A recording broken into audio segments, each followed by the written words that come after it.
Well, maybe line up. Or yeah, just run for a mic. That's probably the easiest way to. This is the wrong group to be asking to run, I think. I just wanted to address, I use games in my English classroom. We talk a lot about math and history. I just wanted to suggest there's two games that I've used pretty exclusively. One is Digit, which is actually spelled Dixit, D-I-X-I-T. It's just images on cards, and the goal of the game is to say one sentence that sums up the image, but you want some people to identify it and other people not to. And it's this great way to try to teach kids, one, summarizing skills, because each image is extremely busy. There's so much you can say, but also how to focus a message towards an audience, which of course is one of the most important choices you make when writing. The other one that I've used is Action Castle, which is a cooperative group game that plays like a verbal text-based game from like the 1980s, and you as the teacher kind of run the computer. You know, it starts, you know, you're in a cottage, there's a fishing pole here. Oh, you got it, all right. It's by Jared Swanson. He's got a whole group of these now, and it is absolutely excellent at teaching teamwork and group critical thinking skills. And the kids at first, they don't know about 1980s text games, so they're completely lost. But you have a few gamers who are often, you know, unfortunately nerdy outcasts, like we may have been when we were in school, and they're the ones that start to recognize things, and they're able to take a leadership role in the classroom, helping their peers who only play, you know, Madden or don't play games at all, figure out how the system works. And then the reflection is absolutely key for both of those. Talking to them, and I taught 8th grade English, talking to them about what they learn and having them figure out how to verbalize that and then, you know, write it down because it's an English class. That's absolutely key because it helps them not only figure out what they learn, but learn how to reflect, which is a much harder skill than a lot of us as adults realize. So absolutely, I mean, the games you all talked about for your field look great. If you are an English teacher, Digit, that's D-I-X-I-T, or any of the Action Castle games by Jared Sorensen, I think are both absolutely excellent. And thank you all very much for the panel. Thank you for sharing that. Just pop over that microwave. We'll just go back and forth on the mic. Oh, okay. Hey guys, great talk. So I was sent on a leadership camp thing with my company some time ago, and we did a bunch of, like, you know, team building exercises, that kind of thing. And the interesting thing was that at the end of each exercise, we had to discuss how it went and so on. And we split up the discussion into 2 levels. Level 1 was like talking about the actual game or activity we were involved in, that kind of thing. And then level 2 was the outer objective, right? It was talking about, like, well, what outcomes do you get from that? What do you actually learn? But the interesting thing was that the company, or the coordinators, forced us to talk about level 2 most of the time, like the reflection part, and not so much level 1. Mm-hmm. So do you guys find that there's a kind of healthy balance there, or a situation where you let the kids just go and talk about just like how the game went rather than like what they learned from it? What's your thought there? Yeah, no, I definitely think there's a balance, because I definitely think kids will radiate to one versus the other. And I think, again, part of the value of discussion is that if you have a group of people talking, some kid will say something that, you know, is on a different level and will kind of help to pull the group, and you can kind of help facilitate that. But that is definitely a skill in and of itself, and because kids for sure will go into very like concrete aspects. I don't think it's kids either, like the group is just all adults. Right, yes, I understand. Like everyone wanted to talk about the puzzle, but not about the actual Well, and I think it's a new thing for people to maybe do that with games as well. I mean, it's not something that, you know, I play a game and I'm like, oh, let me sit and reflect on the internet. You know, I don't often do that. So it is definitely, yeah, thank you. That's great. So in the interest of time here, we're going to try to keep each question down to about a minute, since we have about 3 minutes left. Okay. And we'll be around. Yes. Somewhere else. So mine's about the dark side, bad teaching byproducts from games, perpetuating stereotypes, creating addictive consumer behavior. As an educator or parent, how do you defend against that?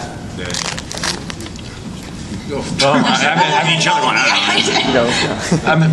You know, first, I mean, I can't speak to the classroom, so they may be better, but I'd say in my profession, you know, I kind of run into the same thing where a lot of people in these very serious fields, you know, kind of look at games and say, what are we just playing around here? But really, once they start to hear about, you know, kind of the impacts that these games can make and the actual things that we can do in the game space that you can't do in real life, you know, they start to change their attitude. So my thing would, you know, kind of just lead by good example, and eventually people will come around. But So I have a strong thought on that. So one of the things, well, first of all, is the idea of balance. That, you know, I've definitely had instructors be like, well, I'm going to play games all the time in my class, and it's not that healthy balance. But I also think you know, it gets back to like Facebook and cell phones in school, and what we're teaching kids is like, we will confiscate that. We're not going to teach you how to balance your life, how to think about this in a healthy way. We're just going to take it from you, you know. And so I feel like with games as well, this is that great opportunity to discuss with the anti-unit. I left it totally open, and they could play the game or not play the game. And we had kids that were like, oh my gosh, I haven't done any of the other parts of this because all I've done is this game. And it served as a really great learning opportunity to talk with them about that, because those are issues and those are things that you can talk about as you're doing it. But I think if we just avoid this entirely because, you know, they could become someone who sits there and plays 20 hours a day in a dark room, we're not helping them to better understand how to navigate that. And while piling real quick too, again, as far as like negative stereotyping in games, identify it. Make the kids see it, and then when you do game design activity, you say, how do you work it out? How do you get that out of the problem? But again, we say any problem you can't describe, you can't begin to solve. So making them critically aware that, hey, what's wrong with this character in this game? What's up with that? How would you redesign the game? Becomes a positive engagement assessment. Really quick. So my question regards to your slide on reflection. You mentioned that game debriefing, and to me, when you talked about it, it reminded me of when you debrief novels, such as, you know, Tale of Two Cities, and you discussing that sort of thing. But you also say a lack of structure is good. So at what point do you, maybe there are other educational models out there that I'm not aware of. I'm not an educator. Just here for gaming. I guess lack of structure is good, but do you point out those main themes that you want to make sure the students discuss? And at that point, you know, are there methods of debriefing that don't lead thoughts into one direction and that allow the students to see one thing, they see what they see and then bring that to the foreground? I mean, I guess, how do you bring out what you want them to see versus what they see? Exactly. So when I, for instance, used Portal 2, my very first assignment wasn't to do the puzzle maker and make rooms, was they just had to go play the game for like a week. That was their homework, just to play the game. And we didn't talk about it, we didn't do anything with it, they just played it. And there were obviously themes that I wanted to pull out, but a lot of times, again, that gets back to that democratic teaching environment that I had clear objectives and I made sure to work those in, but I definitely wanted to learn from them about what they saw and whether or not that was, oh, I hadn't thought of that, that's an interesting way to do that, or to kind of segue into those things. But the debriefing portion is a little bit more structured, so that by the end of class you might have done all these different things, but I also want to make sure that you know that this is what you did. And it wasn't huge, it was part of our routine, is that, okay, the last 10 minutes we're going to talk about these things, and the kids kind of got into, you know, knowing that's what we would do. And the thing with games too is there's such a personal experience, like it's going to mean something different to every person, since especially a first-person game where you're kind of projecting yourself into it, you're going to find that all of these different kids are going to have different reactions, and that's going to cause all sorts of different learnings. And as long as you kind of, I guess, maintain what your class structure is looking like, that's a good way to keep the eyes on the learnings that you want, but also to allow for them to explore it for themselves and see what they can get out of it. And feed off each other. It'll be super fascinating one day when really, I guess, emotionally moving games go the way of how now movies and, you know, film study is. So I can't wait to that day. Yeah, no, that's so true. Yeah, thank you. Pop review, and we've got a whopping 3 minutes left before they set the room on fire. How do you actually translate games in the classroom into concrete learning objectives so that the school board will sign off on it? That's the beauty of, I feel like, the Common Core, because I feel that they're broad enough that you can make those concrete objectives come out. And there's also like, well, again, I'm most familiar with like math type things, but there's the general learnings, but there's also this sort of like mathematical skills that they want you to learn, like the problem solving and being able to articulate your thoughts and stuff. So when I had an idea for like a unit, and then I would think about a game, I would sort of look back at, okay, well, here are the concrete things that I have to hit, and then look at that game and see how much I can, you know, it's not going to be everything, but as long as it's used as a tool to supplement, you can be creative, I feel like, with a lot of those standards. Write it like it's so. Okay, my wife serves on a school board, okay, and so I know it convinces her. And coming forward with an answer is far better than coming forward with a problem. Don't ask permission, do it. Yes. Structure it and say so. We're doing this, this is the outcome, it connects to this Common Core. Next. Okay. Be confident. And most people won't really argue. I mean, I did have a couple parents like, why were you playing this? And I had done exactly that, and they're like, oh, you know, okay. So again, you know, I think they're just trying to catch you without an answer. So if you have put some thought. Thank you. Thank you. Okay, this will be super quick. Going back to teaching kids game design, have you looked into using Project Spark at all?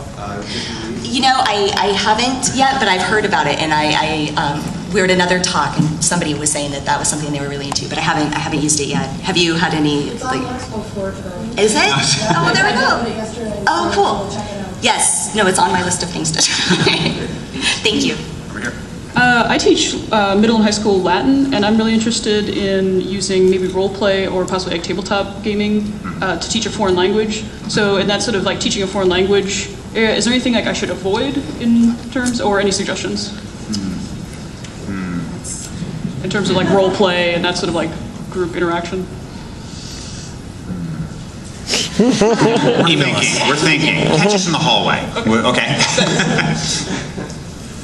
I know I'm probably different from other people here, but I'm actually an early childhood educator, so I was just wondering if you guys had any suggestions of what kind of games to bring into the classroom, either video games or like. Do you have access to like touch screen devices? I do. I actually do. Yes. So let's talk again afterwards. Yes. Okay. Thank you. Oh yes. I was going to say, I was a kindergarten teacher. We just got a touchscreen computer for the kids to play, so we do it during center time, and they actually hooked us up to, I don't know if you're familiar with ABC Mouse. Yes. So, I mean, I know that's one way, and then there's apps on there, and, you know, you can get educational. So, you people talk. Yeah, the center, I was actually going to say, yes, centers is a great idea. Hi, I'm a high school chemistry teacher, and I find that I have an issue with gaming in the classroom, and that there's a lot of stuff out there for like biology and physics at the high school level, but I can't find a whole lot that I can convince my administrators applies to chemistry, and I was wondering if you know of any like repositories or anything. I don't know about repositories. I know a couple of games. Have you used, is it Space Chem? Do you use that? Yeah. Space Chem?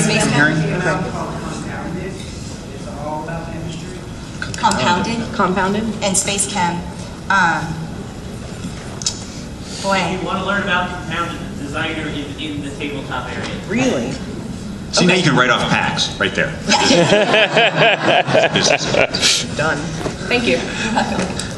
Hi, 7th grade math teacher. We're done. Oh, these two right here. Okay, yes, please go. Yes, go ahead. Yeah, a 7th grade math teacher. And my school is 60% free and reduced lunch. Yes. Yeah. So I have real challenges of funding. Yeah. And I do try to bring in, I've actually was able to get Minecraft to teach geometry. Yeah. Which was great. So I'm trying to build on that. I also have to, under the pressures of curriculum and Common Core. Oh yeah, yeah. Just wondering, any ideas for funding other than me, writing grants and going to donors' choose and waiting until I get money? Well, one of the things that sounds really hokey, but especially with like the smaller developers, is I would just say, like the guy that made Anti-Chamber, I was like, wow, I'm really interested in using this in the classroom. I can't afford to buy all these copies, and he said, oh, I'll give it to you. And I had really great success. People, especially in the gaming industry, seem very receptive to wanting to work with educators. Many people that I've gone and talked to about their games are like, I would love it if someone could use this in my classroom. So I mean, it does take the reaching out to them, but I haven't heard a no yet from a developer that I've asked for educational purposes. Particularly indie developers that don't have the bureaucratic hoops to jump through and giving out free copies of the game. So if you want to look at, then there's tons of indie games out there, especially on the floor right now that you can look at. Something I got for today. But also, if you hang around for a second, I'll talk to you a little bit. Okay, last question we can take. All right, the virtual reality classroom. I'm actually a lead programmer on a project right now, a virtual art museum, and Scott Christian. What do you guys think about the virtual classroom, like building ancient Rome inside of the Oculus Rift with a Omnitron and having the teacher teach inside the virtual world? Oh yeah, and you don't even think of that, high end, if you will, virtual. There's a teacher out there who's been combing commercial off-the-shelf games like Assassin's Creed. Okay, Assassin's Creed has fabulous architecture. Okay, you look at Assassin's Creed and the one that's set in Venice. Okay, you can find flying buttresses, Gothic arts, all of the cathedrals. They're beautifully rendered. So here you have an opportunity to take an off-the-shelf game and look at that world, and he identifies games and spots within games to take kids where you don't actually play Assassin's Creed and have to go out and kill somebody.